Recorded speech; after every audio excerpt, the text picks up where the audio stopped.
Hello, Gary. Hey, Guy, how are you? I'm very, very well. Very, very well, actually. So you've been playing with a rock star recently as well, haven't you? I might have. Yes. I've been doing something I can't really talk about, but just a bit of recording with someone we really want to get on here one day, Pete Townsend. Yeah, I know. What a lovely man he is. Oh my God, what a lovely! It was what a brain. It was basically like being at a 3-day TED talk with occasional music playing. It's nice to know, when a guy's in his mid-70s, he's still got, a lot of planning and a lot of excitement and adrenaline. Yeah, absolutely. And it's a million things going on. It's amazing. Absolutely amazing. So, funnily enough, very near to the birthplace of the man we're about to speak to. Of course, which is, he comes from Swindon, doesn't he? He comes from Swindon, yeah, which has a famous, Pete was telling me about this, and I actually found myself on it, which is a thing called the Magic Roundabout, which is the most confusing thing in the world, which is a giant roundabout with a roundabout off every exit. and how do you go around Zebedee? Yeah. No, it's literally, I say your sat nav is like, take the first, second, third, fourth, fifth. Justin Hayward is our guest today from the Moody Blues, obviously, and solo work as well. But, I've just been delving into the Moody Blues. Extraordinary amount of hit records. They were the first act ever to have a hit in 3 decades. That's right, yeah. Top 10 hit in the 60s, the 70s and the 80s, mostly all written by Justin. Yeah. And I've got absolutely groundbreaking in terms of concept recording and I don't quite get the prog kudos they deserve, I feel. They don't, and in fact, having a listen, there's the opening track of, I think it's On the Threshold of a Dream, their third album, which was 1969, starts with voices and clocks ticking. Where have I heard that before? Yeah. Good point. But 70 million albums this guy, that's right. This band have sold. Extraordinary journey. I've known Justin for a long time. Beautiful man, and he's going to be talking to us from Italy. It seems today, not Swindon at all. Oh, Swindoni. I think in Italy they go round roundabouts both ways at the same time. Yeah, exactly. Let's get him on. Welcome to the Rockonteurs. Okay, guys, I'm ready. This was great, guys. It's so great to talk to two guys that have done this. Well, it's a big tune for sure. I actually wrote that originally for Tina Turner. Of course, I had gone and found Joni Mitchell down in Florida and brought her back. What people forget about Bowie is that he was such a kind man. I've listened to a few of them and they've been really good, man. I'm sitting in the back of the car coming into London. They're brilliant. I know you're musicians, but you've been more professional than a lot of journalists. Remember me? I'm in a band now. It's called Roxy Music. You know this thing about the 10,000 hours of experience? Oh, yeah. Get good at something. When we recorded Arnold Lane, we'd done about 50 hours. The Rockonteurs podcast with Gary Kemp and Guy Pratt. Hello. Hi, Justin. Hi there. Hello, Guy. Thanks for sorting this out. What are you doing in Italy, Justin? Alberto and I work together. We've been working together for like 25 years. So, don't believe him when he says he's not a musician. He's Italian. It's like before the European Cup. They didn't say, "We are the champions, football's coming home." They didn't say any of that before. That's right, yeah. So yes. After, they were like, yeah, great. Where in Italy are you? Genoa. Oh, how very nice, I presume. Yes, it's lovely, yeah. And we must have, we'll confess to knowing each other quite well. We're in a little organisation along with Tim Rice and various other people, Mike Batt, and who songwriters of distinction, or Society of Distinguished Songwriters, which comes out of SODS, right? Yeah. Yes. The acronym is very much different to the words that make it up. Yeah. We both had the joy of being king, didn't we, Gary, at different times? We did. We have. Yeah. Well, I've attended a few of those events, and I must say they are fabulous affairs. Certainly great music. Yeah, and it's nice guys who get up on stage who maybe have never been frontmen, who certainly aren't singers. Well, apart from you and me, obviously, Justin, but but people who have just been songwriters who get up and sing their songs. Yeah, that's it right. can be tragic as well as beautiful at the same time.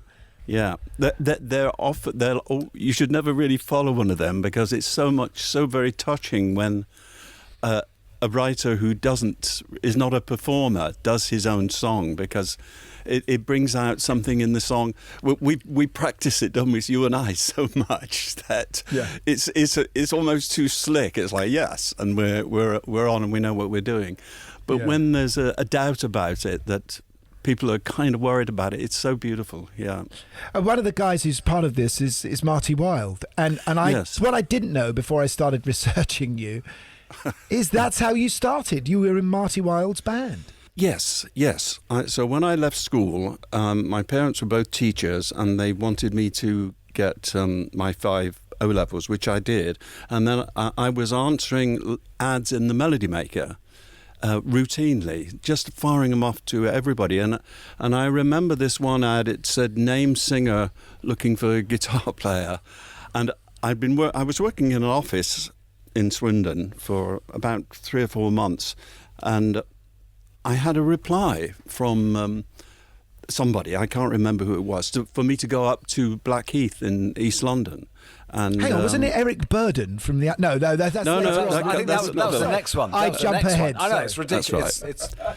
So I went up to a house... So I was 17. I went up to a house in Blackheath, and Marty Wilde opened the door. And as you know, Gary, Marty is 6'5". I'm 6'2", and I spent the next 18 months feeling shorter. Yeah. Yeah, whenever I... But I was with him for about 18 months, yeah. When I met people in the past, they'd always say, "You're much taller than I thought," because they always saw me standing next to the 6'4" Tony Hadley and thought I was some sort of small guy. Yes. Okay. What were you doing if it was 18 months with Marty Wilde? What did that entail, Justin? Well, Marty was really trying to do stuff around a new idea. So it was Marty, his wife Joyce, who was in the Vernon's Girls, who were a singing group from all-girl group from Liverpool, formed by the Vernons. Anything to do with the... I was going to say anything to do with the pools. It was to do with the Vernon's pools, yeah. And anyway, yes, Marty was just trying to create something new. And I first went, there was a drummer there as well. But then Marty realised that wherever we went, if the two of us were playing guitar, I got the job. Anyway, I got the job. So, and then there'd usually, the clubs that he was playing, there'd usually be a drummer and a bass player and a piano player, so you could just tell them the chords. And so we were doing a lot of working men's clubs. We did a combined services entertainment tour. We did a summer season at Great Yarmouth, which I loved. It was fantastic. And of course, Marty was in the Larry Parnes stable of rock and roll. Right. That's why he was called Wild. Yes, exactly. Yes, and yes, his real name's Smith. But yes, so I was in the company of all of those, of Billy Fury, Johnny Gentle. Joe Brown was the one who didn't change his name, but I think I would have been Gary Gorgeous. I'm sure that would have been my name. I don't know what Guy would have been. Johnny Alsatian, I think, would have been me. Yes.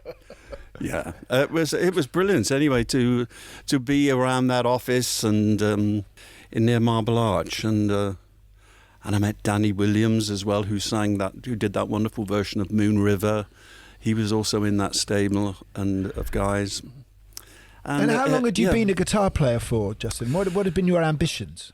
Oh, well, then I started playing guitar. I pestered my parents to do something musically. I loved the English hymnal when I was a boy, and because I come from a family with quite a strong faith, and my father trained for the priesthood before the war, and then I was always involved with the Anglican Church, and I kind of knew how it works. But I loved the English hymnal, and I loved those melodies. And then I just knew I wanted to be in music. And of course, when we were young, when I was young, I saw pictures of guitars, like in the newspapers, and just photographs of people, and then it's like I really want to do that. And I pestered my parents, and when I was 8, they bought me a ukulele, and then after another 2 years of pestering, they bought me a guitar, and I kind of knew how to play it anyway, and because through the ukulele. And then, as you know, it's just practice, isn't it? And then I was in local groups. I was always the forming local groups in Swindon. And by the time I was, I suppose, 13, I had myself a 335, just like the one. That's probably a 345 behind you, actually. No, it's 355. Is it the stereo? Well done, well done for busting him, because he got. We know he got it out specially because you're on. And it's it looks like a posh. Hang on, you had a 335. I did, yes, from Morris Plackett. Yeah. Ah, Morris Plackett, of course. Yeah, but must from have the been age about of 13. 14. Yeah, that's a posh guitar for a 13-year-old. Yeah, no, I had a nice guitar at 13. I had my 335, I think, when I was about 14, and then I got it's 15 according to the internet. Is it? Okay. Which obviously knows better than you. Yes, I'm sure they're right. Yeah, and I had an AC30 as well. I was just earning good money around Swindon. It was a fantastic music scene, semi-pro. It was great. Yeah. And what was the music you were listening to? I knew that, of course, I come up with the generation. First of all, the voice that really got me was Johnny Ray. You probably the nabob of Sob. Do you know who Johnny Ray was? Yeah, we have. Yeah, of course. The nabob of Sob. Okay. Is that what they call him? Yeah. I'll work that one out later, yes. Crying. Because he cried. Yes, okay. He was cruelly outed as well, I think, which was awful at the time. But you know what? I just want to stop you there, Justin, because there's elements of Johnny Ray in your voice now. I think about it. You have that. You have that way of that break in your voice that you do. Say in the big section of Nights in White Satin. When my dog's trying to impersonate it. Hang on one second. He's after that 355. Whoa, I love you. You know the way you do that. There's a Johnny Ray element in there. I can hear it anyway.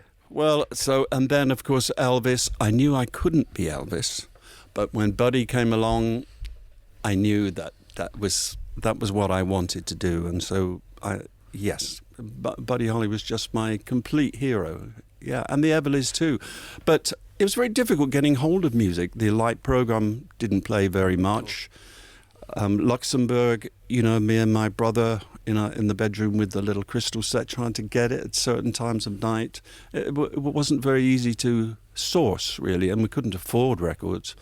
But my grandfather had left me a selection of 78 records and things like In a Persian Market and really odd sort of oriental things. And that was quite a revelation too. But of course, when Buddy Holly came along, I just was like a sponge for it. Yeah. He wrote his own songs, which no one did they? Yes, he was the writer, the rhythm guitar player, the singer. He was like the group member from hell that I was going to be. You do this, do that, do that, do that. But it's interesting what Guy said, because obviously it's one thing being a guitar player, but it's another thing entirely deciding you're going to write music. Was that something you'd started before you went to the Moody Blues? It must be, because the songs you start writing for Moody Blues are so good. I came to the Moody Blues as a songwriter. So it was with Marty that told me, to survive in the business, you've got to have your own style, and that means writing your own songs. So I started writing when I was with Marty. And then he was writing, as you know, Gary, he was writing actually under another name because he had such a terrible publishing deal that he was writing under a pseudonym. But so I started writing when I was with Marty, and it was my own stuff that then I sent to Eric Burden, somebody in Eric Burden's office, my own songs and demos of me, because I knew somebody in that office. That's all. Because I was wondering, I wondered what demos would have comprised of back then and where you would have done them.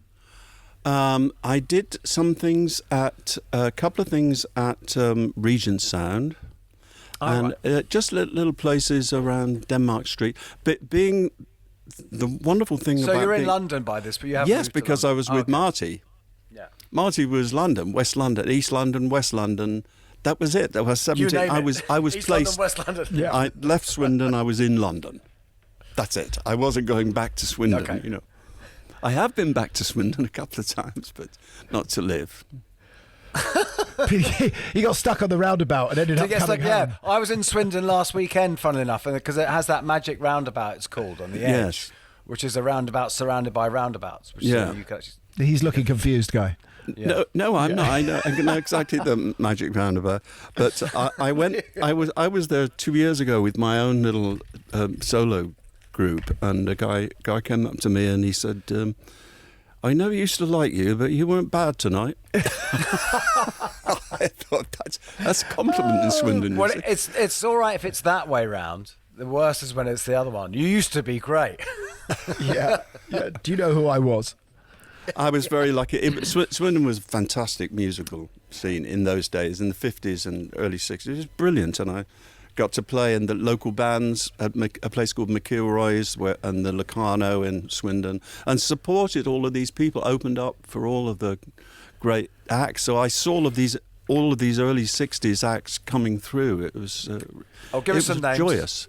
Well, from the Hollies and from the just people like the Giants and the comedy act. I've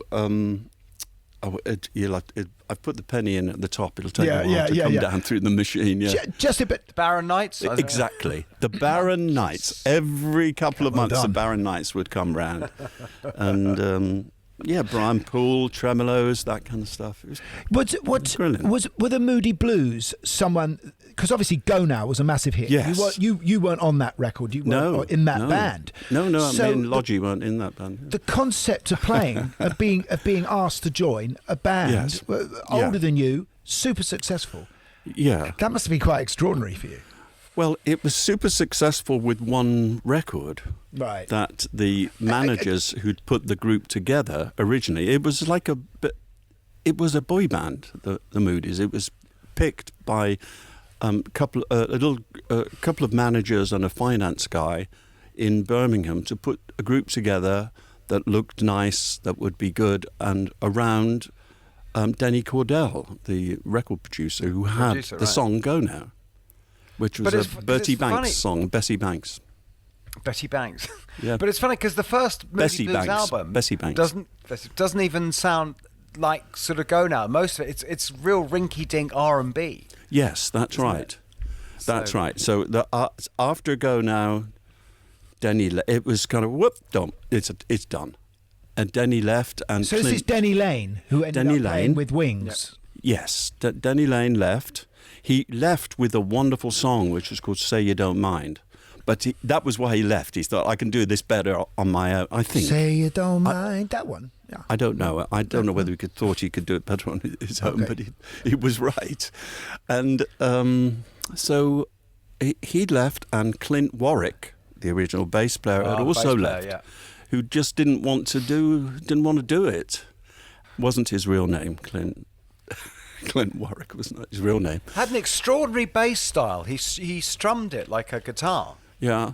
But was Mike Pinder the keyboard player and Ray Thomas the so there was three flautist? people: Mike Pinder, Graham Edge, and Ray Thomas. Yes, and that was it. I had the call from Mike Pinder to meet. He'd heard my stuff that Eric Burden had sent me.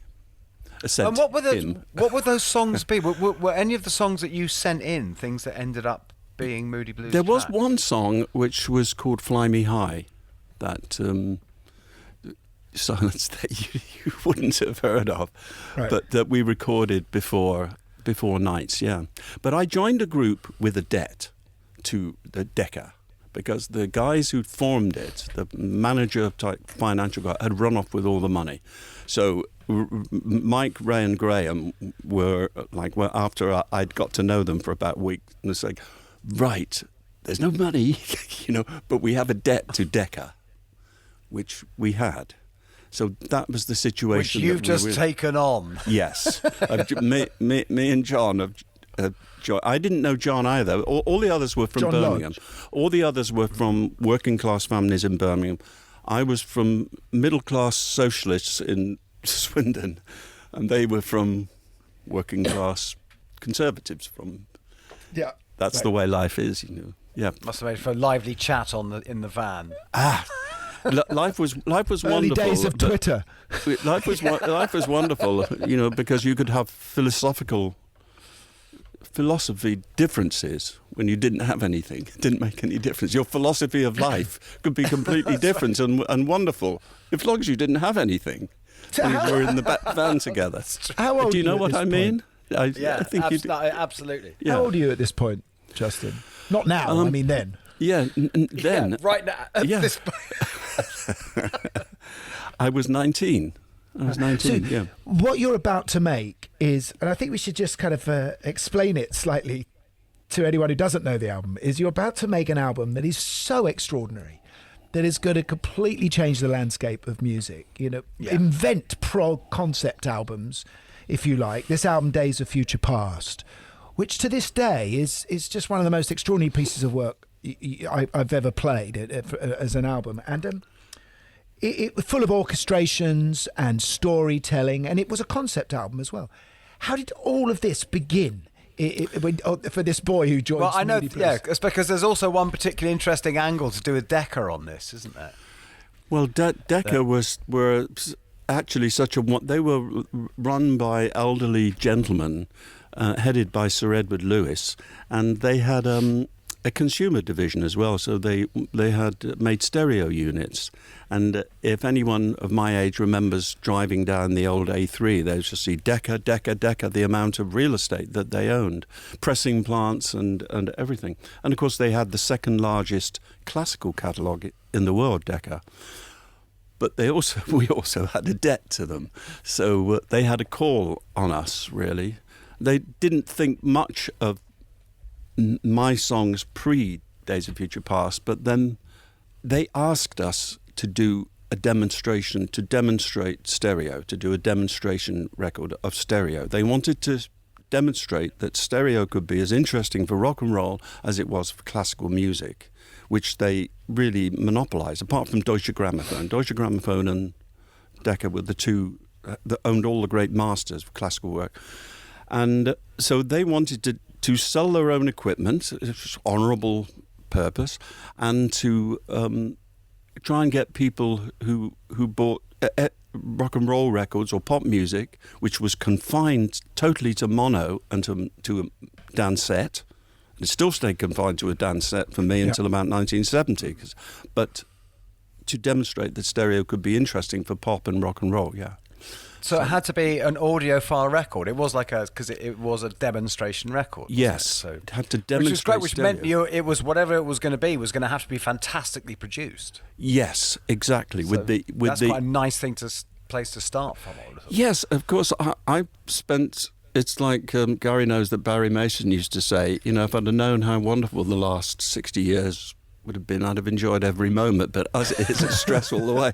When I turned up in Decca, because we were never invited into the control room, but they would play it back to you in the studio, and I would think, oh, it's kind of lovely, but it's not very loud, and there's stuff over there and stuff in the middle and this big soundscape.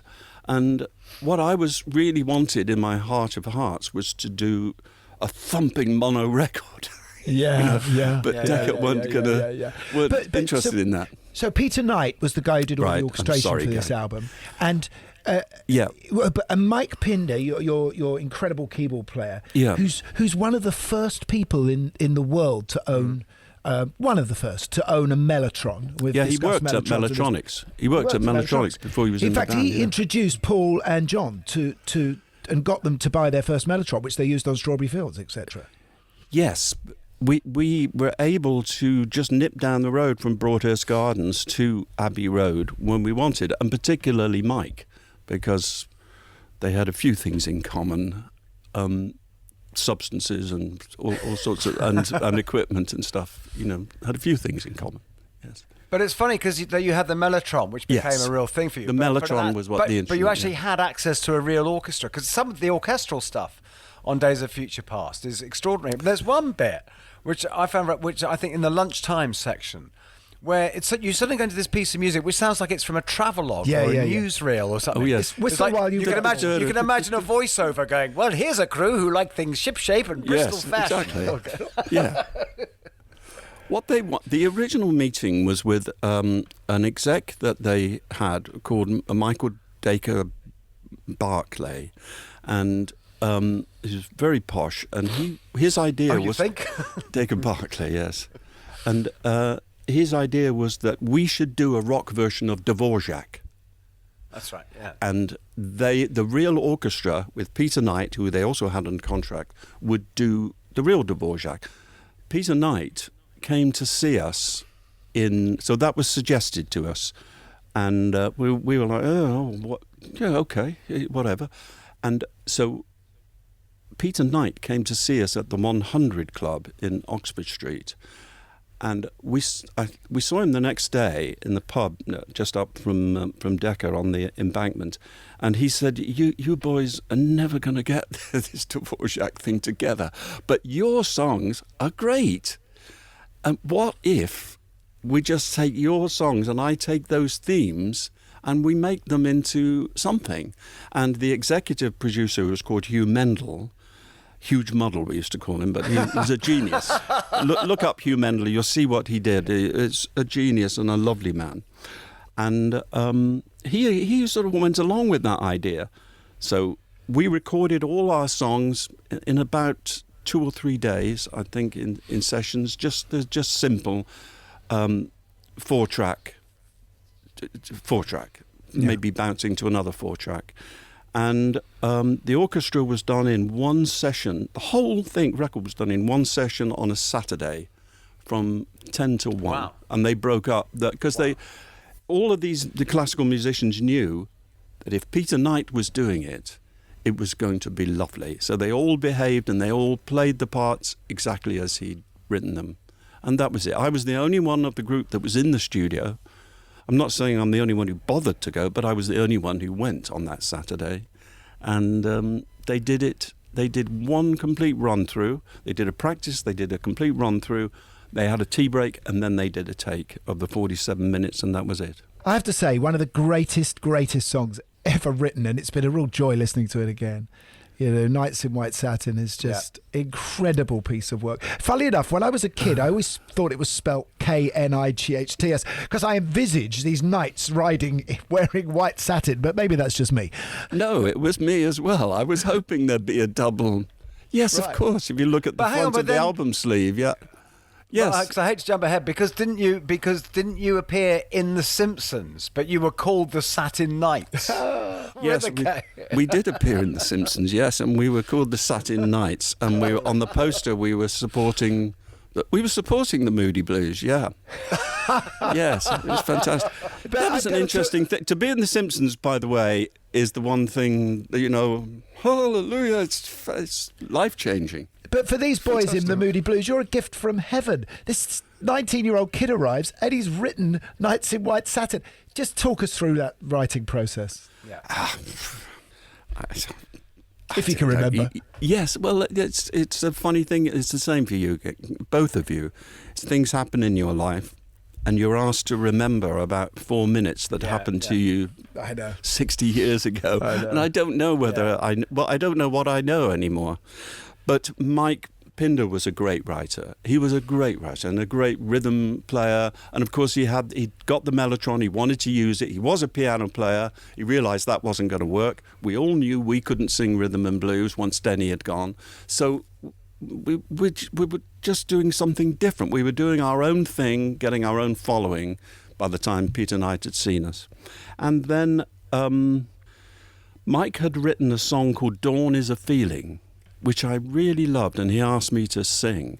And I came back from a gig one night, and I was living with Graham and our 2 girlfriends in 2 rooms in Bayswater, and I just sat on the side of the bed, and I knew the other guys were wanting me to have a song for the next day. We were recording in Barnes. And Olympic was that? No. We were recording in a church hall. We were in a church hall in Barnes. We were rehearsing, not recording. No, we weren't recording. And nothing like that happened until much later. But we were just rehearsing this, and I knew they were expecting me to have something to put in our act. We did a sort of 45 minutes of rhythm and blues, because you do 2 45-minute spots in those days. 45 of rhythm and blues, and then 45 of our own songs, which often died. The rhythm and blues we were all right with, but we were rubbish at it. So anyway, I came back and after a gig, maybe 4 or 5 o'clock in the morning, and I thought the other guys, they want to have something that to play them tomorrow that we can learn to put in this set. Mike had written this lovely Dawn is a Feeling, and I just thought about the night, and I don't know, it just all came out. It's like 4 or 5 minutes, and it's just the basic thing, with the chords and the words. And I went into the rehearsal room in Barnes the next day, and I had this big old 12-string, and I played it to the guys, and they were really nonplussed. They just sort of said, it was like, okay. And then Mike said, play it again. Got anything else? Yeah, got anything else? Yeah, but I have to say, because that's the story of our lives, isn't it? Tony Hadley does lots of interviews where he says, well, when Gary first played True, I just thought, well, that's all right. I didn't think much of it. So it's extraordinary, isn't it? That people say that's the story of our lives, isn't it? Got anything else? Yeah, you play it. It's meant so much to you. Anyway, I played, and then Mike said, play it again. So I went, Nice and White Satin, and on his melody, I went, da da da da da da da. And then suddenly all the other guys were, oh, that's interesting. And that changed the way people saw it. Oh, now we like it. Now we like it, yeah. They could kind of see their parts, I think, once they'd got that rhythmic da da da da da da da da da da da da da. Yeah, it makes sense. But that is an interesting point, though, because it is true when you're presented. Speaking as a musician here, when you're presented with a song in its basic form, I think a lot of it is people have a thinking, yeah, where am I in this? Yes, that's right. Aren't seeing the big picture, so that's right. Guy, I think it changed the ballad form, because, you think after... Yeah, but there's nothing like it. There was nothing... The only thing I can think of in the same ballpark would be something like... White Shade of Pale, but even that's too bluesy, really. Yeah. But although it has the Bach keyboard, none of us thought anybody would ever hear it. It was then this whole idea about the demonstration record and none of us ever thought it'll just be a demonstration stereo record. That'll be it. But we recorded it in the April or May of '67 for the BBC, and we were going up the M1. Or the A1 in our van, and it came on. We recorded it for a program called Easy Beat on the Friday, and they played it on the Saturday. And we were going up the motorway, and we listened to it, and we pulled over the van, and we said, "There's something spooky about that. It's not a pop song. It's just kind of spooky. There's something eerie about it." And that was when people started to sort of think that kind of stuff. There's nothing happening, but it's something. But because it was when it really hit was when it was re-released in '72, wasn't it? Yes. So it came out. Yes. And I literally remember the first time I heard it. Then was huge. I was 10. I remember I was with my family in a Greek restaurant in Camberwell. And I remember it's just one of those things going, I've never heard anything like this. This is incredible. Oh, that's so sweet. I love that it affected you that much. Oh, yeah, that is wonderful. Absolutely did. That's wonderful. That re-release, that came on the back of you having major success in America later on, didn't it? Yeah. The thing that happened to us was that we went to America for Bill Graham in the winter of '67, '68, and we opened for everybody. We did a tour with Canned Heat. We were everybody's opening act. But Days of Future Past and the second album that we made, In Search of the Lost Chord, were perfect for FM radio. They had nothing FM. They had things like It's a Beautiful Day or some Buffalo Springfield things were in stereo. The Beatles, I was really disappointed with the stereo that they put together for their albums, and because they used to do that weird thing of all the voices on one side, but they didn't care either, did they? They spent 6 weeks doing the mono mix of Sgt. Pepper and one day doing the stereo mix. Even if they ever turned up for the stereo mix or somebody did it, But of course, in America for FM, they had this wonderful soundscape that our stuff was just perfect for. Yeah. psychedelia is what was kind of what you sort of became part of it. And I wonder where Pink Floyd were in this time, in the timing, in the evolution. I mean, because there's without a doubt, Search of the Lost Chord is a very psychedelic record. I mean, it has stuff about Timothy Leary, and it has spoken word. Who we knew, who we'd met on that first tour, Timothy Leary. So we knew him, yes. I went to his ranch and stayed for a whole weekend. No, yeah. I had dinner at his house once, but lovely. Yeah, I was at a party. What a character he was, wasn't he? He was amazing. He was absolutely amazing. He signed me a picture. Yeah, extraordinary. But Pink Floyd and the timing. I mean, the UFO Club and all that stuff. I mean, where does it fit in? Is it a question to me? Yeah, is this a question to you, Justin? It was. Would you say it's because people mention Pink Floyd here, but this is 1968 in Search of a Lost Chord. Are you just a bit ahead of it here? We were, because we played with them. I remember them with Sid we played with them at the Roundhouse, and the top of the bill wasn't us or them. It certainly wasn't us, and the top of the bill was a light show, and that's what people had come to see. So yes, we were just slightly before, I think, but once we'd gone to America... At least it wasn't Puppet Show. Yes. Yes. Light shows were often top of the bill on tours, yeah. But did you all tuned in and dropped out, didn't you, at one point, to make this album? Most of us did. I certainly did, yeah. Wasn't there an acid trip, the famous moment, when it all changed? You mean life, or...? No. When that inspired the music on this record. Yeah. Well, there certainly was an acid trip that the four of us took, yes, that probably changed the way we thought about things and about the way we wrote. But right. Yeah. That was just, we were just part of that. And when we got to America, of course, we were part of that youth culture. Some of these boys were going to Vietnam. There was that whole kind of thing going on. And we were like the voice of that kind of stuff. So. Yeah, because you were having poetry on your albums, Yes. Weren't you? Yes. I mean, it's great, all that narration type thing, and they're great poems. I mean, yes, it's Graham, our drummer, who I was going to... always the most precious member of the group. It's always fun that, we need some poetry. Who are we going to get to write it? How about the drummer? Yeah, that's a sentence you'd never have, isn't it? Yeah, exactly. What Guy was saying is fascinating. How daring that was to put poetry on your records. Yes. Well, Graham was such an ideas man, and he couldn't write a song. I always said to him, because we were all trying to write songs, and then after me and Mike sort of booted that ball down the pitch, but I would also say to Graham, but it's just too many words, man. They don't. It's the sound of the words that you can't say certain words in a song. It has to be the sound of them. It's like kind of stuff. True, it works. And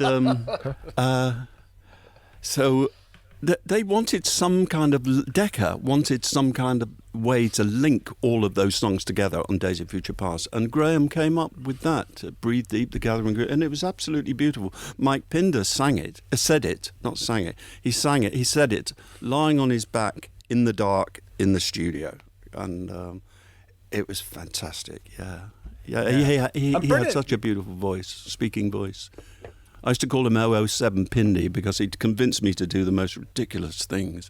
By Justin, what we should do is this, and it was like, and so I'd head off on all sorts of reckless schemes just by being hypnotised by somebody's voice. Yes. I mean, I mentioned to Guy earlier about on your next album, On the Threshold of Dreams. It starts with not only voices talking, but it starts with clocks ticking. And this, I think you were setting. There's definitely inspiring future work by Pink Floyd at that moment. You think? Yeah, but the use of soundscapes and all of that in Moody Blues stuff, that was yes. Again, you were. I did also. Can I just also say that I think some of the stuff I hear you do, which obviously has San Francisco inspiration behind it, influence, or it seems to be like it's the sort of stuff that Crosby, Stills, Nash and Young took on and did later. We have to remember that Graham Nash was playing in the Hollies. Yeah, but actually that's the key point, Gary. I think what is the fact that you were doing all this stuff before all those people. Were we? It's like you were. It's like I can't really see what would be influencing you other than just you influencing other people.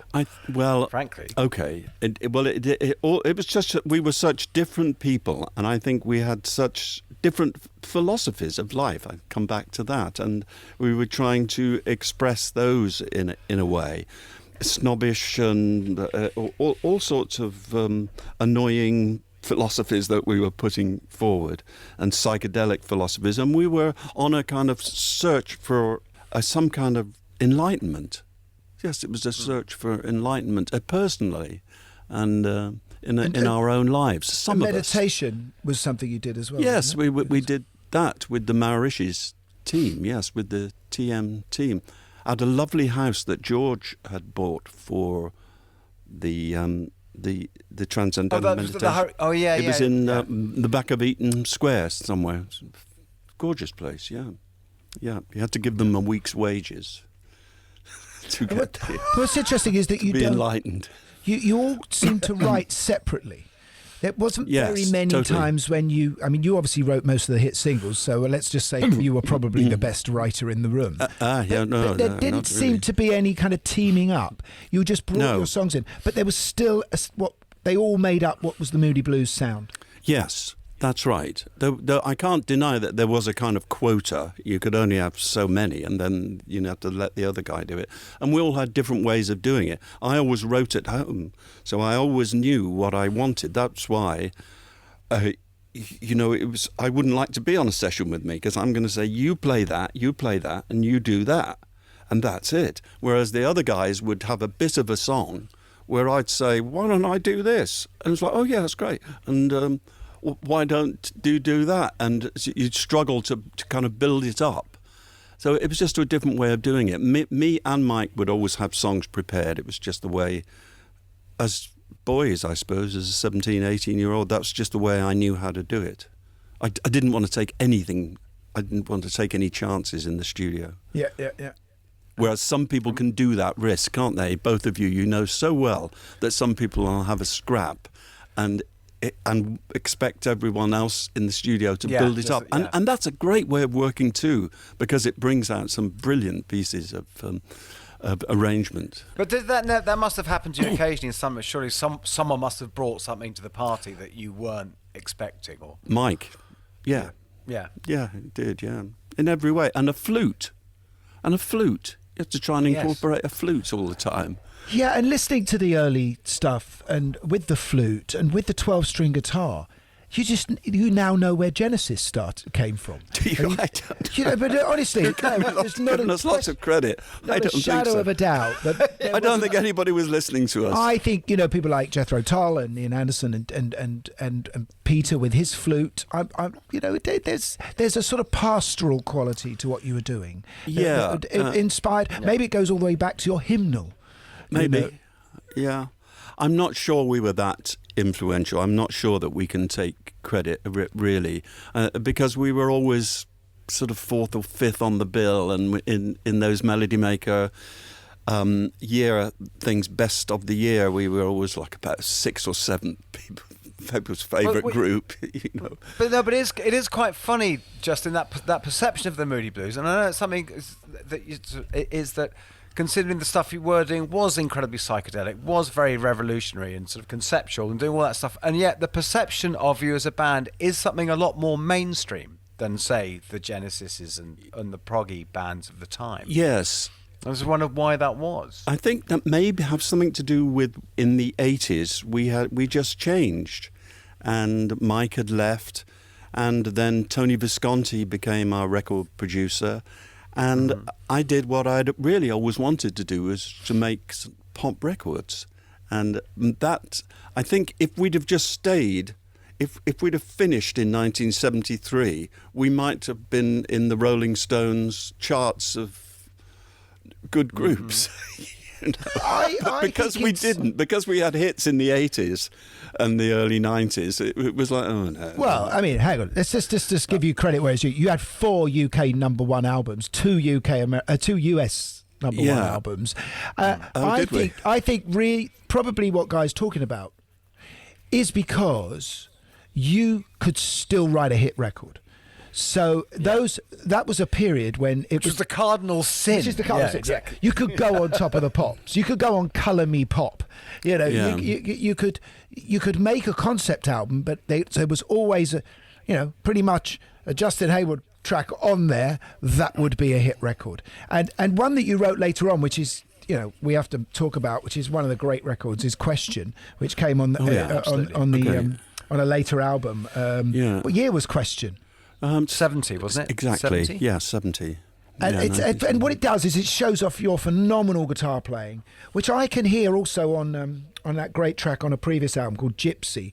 Gypsy. Oh, yeah. You're sort of big strumming, sort of open tuning. What do you? How do you tune it? It's funny because there was a group that we knew called Trapeze, and Mel Galley, the guitar player, he learnt Question before he knew me in a normal tuning, and he was so choked when he saw me doing it.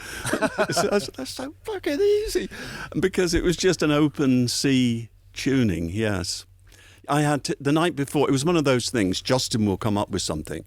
The night before the recording session, I still hadn't done it, but I had 2 songs in C.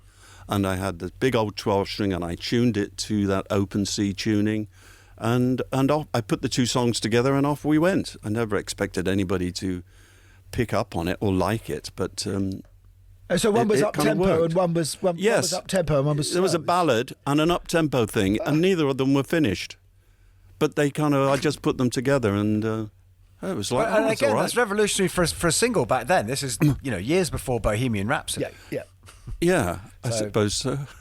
So what year is this? In America, people were doing stuff like that, though. Honestly, they really were. But it was FM radio. We had Radio 1. They had, they were. Yes. Their whole thing was based around album tracks. You're right. No, you're right, Guy, because that song completely goes against the grain of the standard. I mean, in a way, I suppose. Let's face it, Day in the Life did that as well, but not necessarily as a single. And in fact, you are your own Day in the Life, aren't you, really? But the way they took 2 songs and stuck them together, you did the same thing, Justin. Yeah. One of the loveliest moments no, I'm not going to say. Yeah, Go but on. no, but Go on. We're all about showing off on here. Yeah, was that I was at a PRS thing, and Noel Gallagher got an award, and I did too. And afterwards, Noel walked towards me, and I thought, oh dear, what's happening? and he said, never mind about that. Opening nights in White Satin. He said, that fucking Question, fucking brilliant. And I thought, oh, that's the greatest thing ever. I said, oh, thank you so much. And I was absolutely knocked out, because you kind of forget these things, but. Question was great for us because it was in that summer of 1970, in the early summer, and we were just about to do the Isle of Wight festival, and that was huge, and we did it. The festival itself was a bit of a disaster. The fence came down. It became a free festival. Somebody jumped on stage and bashed Joni Mitchell in the face with the mic, and it was all getting. He wasn't from Spotify, was he? I wondered if you were going to mention all that. No, go on. And we came on at sunset, and everybody just went, oh, that's so nice. You could feel like a big sigh of 450,000 people. Oh, it's the Moody's, and it's all going to be all right. And we had Question, and it was just great. Yeah. Fantastic. Oh, that's beautiful. Actually, another thing, little thing that has to, obviously, as a bass player, I have to mention on Question is that bass line is just superb. Yeah. No, it drives the whole thing. Is that yours? That came out of the 12-string guitar. You can't in the 12-string. You can play that in it. Yeah. So yeah, it was born out of that. So 12 was that your line? Did you instruct? Who knows? Who knows? I would definitely have had a lot to do with it saying, do that. John always knew that it was a good idea to, you experiment with other things, but it's probably a good idea to do what he says. Do what I said. In the end. No. There's endless arty kind of experimentation, isn't there? Because in the album I remember as a kid, which was you had to have, was Every Good Boy Deserves Favour. Yeah. And it begins with this extraordinary piece of music, which is, I don't know, a couple of minutes long, and it goes from the beginning of music right up to the present day. Yes. I mean, that was the only track that all Moody Blues wrote together in the same. Yes. You have to add an addendum. You have to add an addendum to that track every 5 years. That's right. Yes. That's got a hip hop bit. Yes. It's like that. Yes, that's right. Yeah. That would be fun. And it's like that picture of evolution, isn't it? Of Neanderthal man. Yeah. You start with Jimi Hendrix and end up with Ed Sheeran. Leave that one alone. No, but I mean, how daring is this group still? You're not thinking we need singles. That's what we need. No, we're not, because but London Records were so happy for us to make albums and album tracks and to sell the whole album. And yes, you could put the album on, and there weren't even any scrolls, are they called? On the vinyl. That was a thing that Decca did away with as well. So that you couldn't really... What, the gaps? Yes, between tracks, because they all segued into one to the other. Totally. When Alberto and I came to remaster things, it was totally annoying, wasn't it, Alberto? Because we couldn't find where one ended and where the next one started.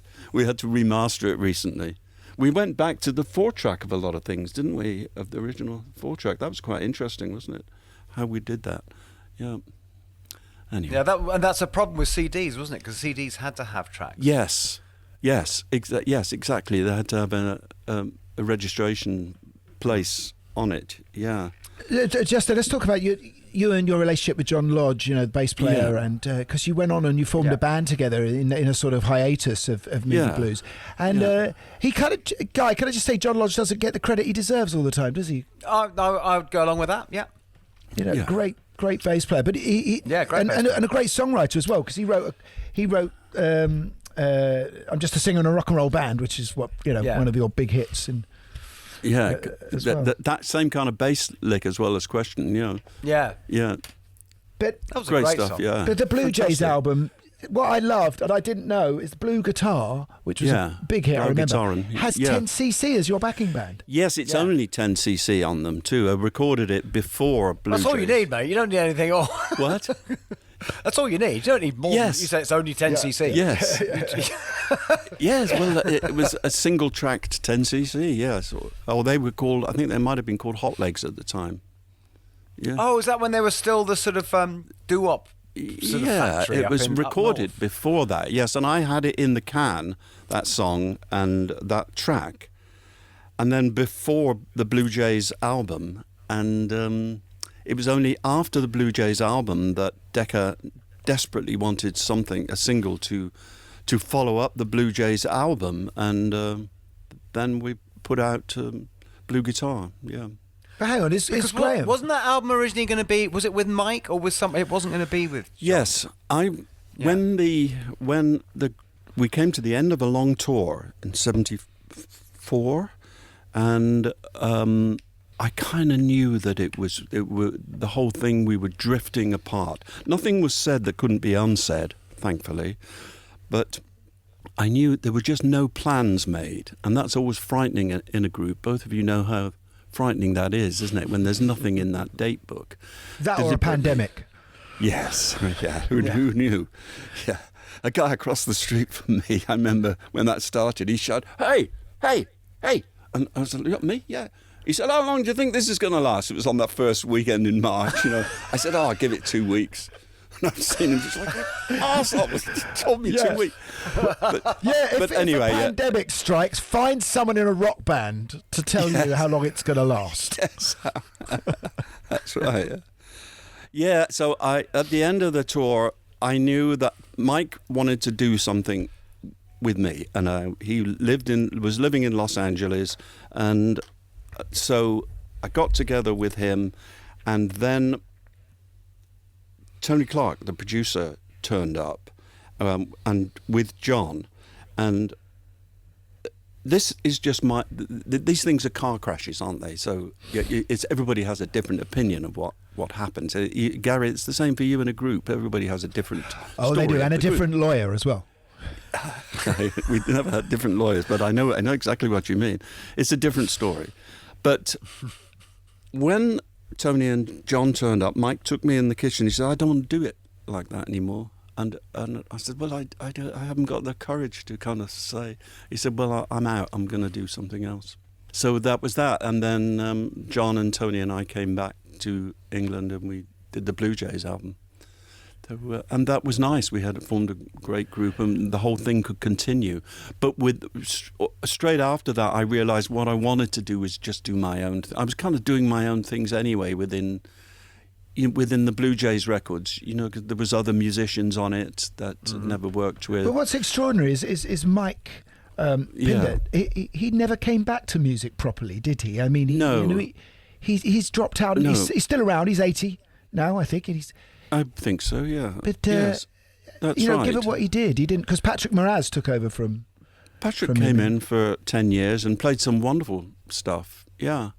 Yes, but Mike will always be kind of my inspiration, really, for those early things. And I still think, would he like it? Kind of stuff, kind of thing. Yeah, it's interesting. Yeah. Oh, that's nice. Yeah. Was it what would Mike do? Yeah, what would Mike do? What would Mike do what would Mike think? Well, no, I mean, exactly. When you're writing something or whatever. I guess we should talk about War of the Worlds, shouldn't we, Guy? Mike would always love it. Mike would always play because the basic track would always be drums, bass, guitar, and Mike would always play tambourine, and so he would hold the whole thing together with a tambourine groove, and that was the most important part of the glue of the original backing tracks. We should talk about War of the Worlds. Okay. Yes. Jeff Wayne's War of the Worlds, because this became a touring thing for you as well, didn't it? Yes, eventually. Yes. How did that come about? Were you approached for that? Well, this is so I was in my house in West London one day and the phone rang and there was an American voice on the end of the line and he said, "Are you the guy who sang Nights in White Satin?" And I thought it's probably best to check, isn't it, if you're calling somebody in a group. But it's one of these, if you say no, sorry, wrong number. Yes. No, that was the other guy. Just keep calling people. Go, are you the bloke who sang White Satin? That was the Baron Nights in White Satin. Yes. The great thing about The Simpsons, where we were playing, was a casino called the Quicksands, which I thought was a wonderful name for a casino. Yeah. And, so... he said, because I've got a song that I think would be right for you and like you to consider. So he sent it round to my house and I listened to it the next day, unenthusiastically. But then there happened to be a guy around at my house who worked at the Moody Blues record shop in Cobham that we had, that was underneath our office there. And you had a record shop? We had a record shop, yes. Well, we had an office, and then there was a shop underneath it. So and it just sold Moody Blues records? No. You could go and listen to all sorts of records there in a lovely booth. It was gorgeous. Isn't that beautiful? Because we made it nice. And then you'd go down the road and buy them cheaper at Woolworths. So that was it. Wasn't really a great a business model, but it was lovely. And anyway, this young lad worked there. And he was making a cup of tea and he came into the lounge where I was listening and he listened to the demo of the song all the way through. And when it finished, he said to me, "You ought to do that, mate. It's perfect for you." And I thought, what else am I doing? Not much, really. And so I went down to Advision behind Oxford Street and I met Jeff Wayne and his engineer, who was also confusingly called Jeff. And Jeff and Jeff, and I heard the lovely track with. There was me, Herbie Flowers, Chris Spedding, Joe Partridge. Oh, wow. You know, and it was fantastic. So I did that, and then a couple of days, did Forever Autumn, did like a zillion vocals on it with the 3rd, the 5th, the 7th, the 9th, you know, every possible conceivable harmony, which I enjoyed doing. And then Jeff Wayne called me back a couple of days later and said, there's another track, it was called Eve of the War, so I did that too. And I heard nothing at all for about 2 years, and then I had a call from a promo guy at CBS, and he said, do you remember that thing you did with Jeff Wayne? This happens to you, Guy, I'm sure. You remember that thing you did with so-and-so? And I said, yeah. I said, nobody ever called. He said, well, they've released it as a single. It's called Forever Autumn, and if you do Top of the Pops next week, it'll get in the top 30. We'll all have fun, and it'll be great. I did. We did, and it's been absolutely fantastic. You know, so that's the way life goes, isn't it? But that's a promotion guy's job, isn't it? Do Top of the Pops. We'll all have fun. It'll be great. We'll get in the top 30. Yeah, that's it. So, do you know, Guy? Do you know how that song started? Did you find that out? How that Forever Autumn started? It started as an ad for Lego. No, because for Lego. Okay, because that's where Jeff Wayne came from, wasn't it? It was like no one really knew him before that. He was just this ad guy who somehow managed to assemble this incredible cast of people to Richard to make us. And a friend of mine was Phil Lynott was on it as well. Was it Richard Burton or Laurence Olivier? Richard Burton. Richard Burton. Yeah. Yes, he was. I was the song thoughts of Richard Burton. I was the song thoughts of Richard Burton on that record. It's just quite. Yeah, I beg your pardon. I was the song thoughts of Richard Burton, who narrated the whole thing. Phil Lynott was on it too. Yeah. Beautiful lyrics by Gary Osborne, a friend of ours, right? Wonderful. What a song. What a gift of a song too. Yes. But Gary Osborne and Paul Vigrass. Yeah. And Jeff Wayne. Yeah. And you're going back out on the road with it again. Yeah, so I did, when it came on stage, I did the touring version for 7 or 8 years, in character, with the costume. It's the all day? The H.G. Wells story of the War of the Worlds. So it's set in the 1890s, as you know. So yeah, I've seen the show. Have you? Okay. Not with you in it. And probably Herbie was in it when you saw it. Then was he? No, I don't know. No, I saw it just a few. After me, because I bumped into Jason Donovan on Brighton Seafront, okay. and he said, "I'm doing this. Come along." So I saw that version. Okay, and yes, when I was with it was again with Herbie and Chris. Yeah, so I did it for quite a long time, and then they asked me to come back, and I said I'm too old for the part, and said, "Oh, well, Jeff's older than you, so..." Yeah, so it was Alberto that said to me, "Hey, you'll never be asked again, will you, Just?" And I said, "I probably won't, no." So what do you play, the juvenile... But how can he be too old to be thoughts? No, but he's playing the... That was Alberto's point. That was exactly what Alberto said, you see, which I thought was brilliant. But you're not playing the Juve lead, are you? Is that the ageing juvenile lead? Possibly. I've just got to do the songs and not fall over the furniture. Can I just want to mention Graham Edge, who was, the long-time drummer and poet of the Moodies, and he sadly passed away last November. Yeah. He'd been with you since the beginning as well, hadn't he? Yes. Oh, totally. Yeah, Graham was the glue that kept the whole thing together, and he loved the group more than anything.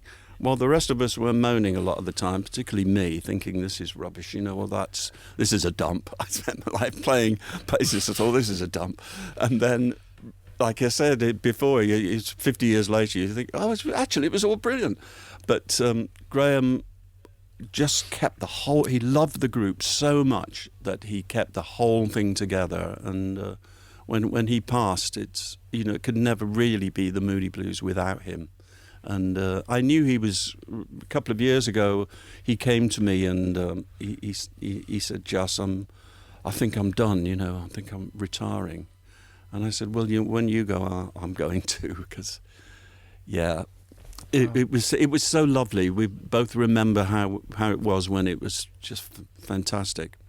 But he was great. Lovely sounding drums Graham had. Lovely sound of them. I used to go and up Charing Cross Road and choose things with him, and he'd choose the nicest cymbals and the nicest hi-hat. And then he and I came back one night to the flat that we were sharing together, and he'd bought this lovely cymbal, Zildjian cymbal, and we got this punch that you could punch through whatever it is. What are the cymbals made of? Copper or brass? Metal. Or something, And we put rivets in it because I was looking for a really nice ride cymbal. Mm-hmm. You know how precious ride cymbals are. Yeah. And we put rivets in it that you just buy from a stationery store, and then we'd take some away, put a couple more back, and until we got the sound. It was.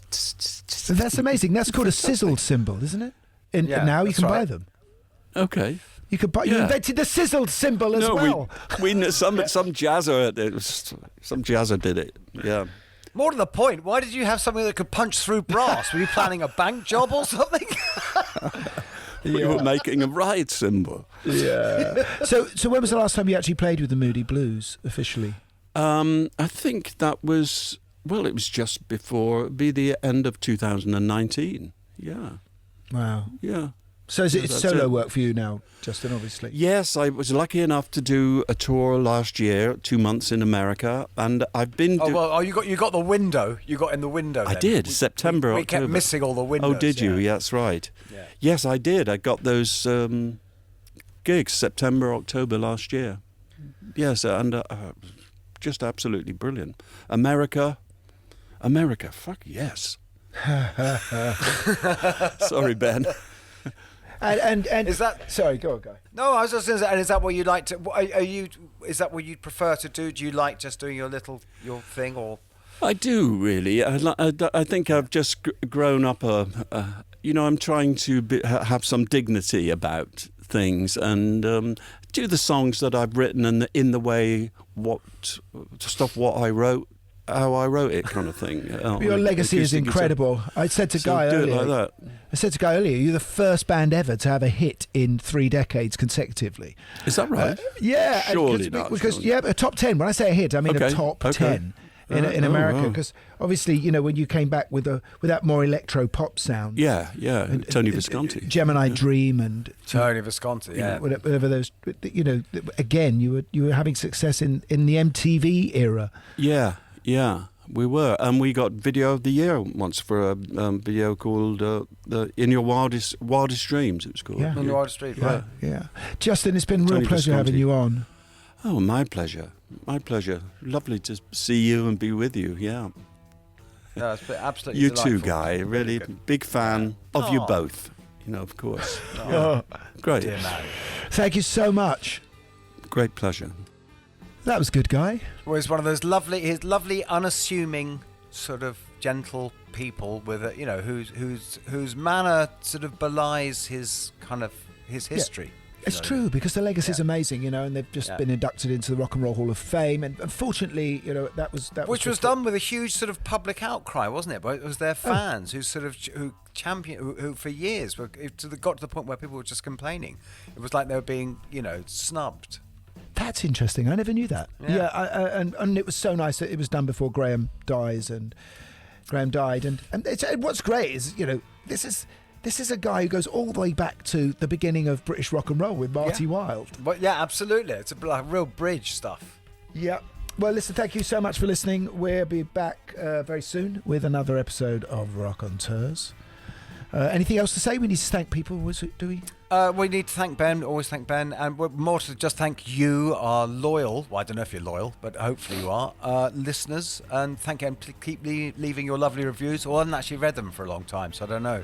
Yeah. now you can all run off and listen to Days of Future Past.